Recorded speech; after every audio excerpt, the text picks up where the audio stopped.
Good day, everyone. Welcome back to our channel and welcome to another video where in today's one, we're taking a look at the GitHub website. I'll be explaining to you guys how can you set up the SSH key on your GitHub account profile. So let's jump right into it. So to start off the process, make sure to be logged in with your preferred profile on GitHub. And from the dashboard, in the top right corner, you will click on your profile icon and scroll down until you see settings. On the left-hand side from the settings menu, in the access bar, you will click on SSH and GPG keys.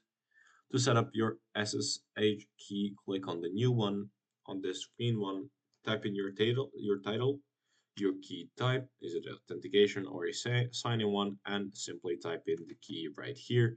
Once you finished, click on add SSH key and it will be added into your keys. You can also do this for GPG as well. The process is exactly the same. So that's it for today. Thank you for watching this video. If you found it helpful, leave it a like, subscribe, and I'll see you guys in the next one. Goodbye.